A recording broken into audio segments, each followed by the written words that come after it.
আপনি একজন মধ্যবয়স্ক নারী, আপনার হয়তো দীর্ঘদিন ধরে আপনার রাগ ভালো হচ্ছে না, আপনার হতাশা, আপনার দুশ্চিন্তা, অথবা আপনি নিজের রাগ একেবারেই নিয়ন্ত্রণ করতে পারছেন না, নিজের ক্ষতি করছেন কিংবা অন্যের ক্ষতি করছেন। এই বিষয়গুলোর পেছনে হয়তো আপনার তেমন কোনো দোষই নেই, এমন হতে পারে যে আপনার চারপাশের মানুষেরও কোনো দোষ নেই।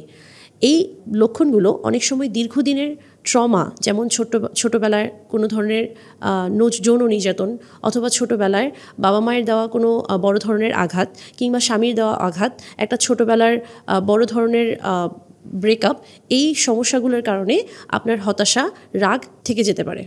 আপনার নিজেকে খারাপ মানুষ মনে হয়, আপনার আশেপাশের মানুষকেও হয়তো আপনার খারাপ মনে হয়।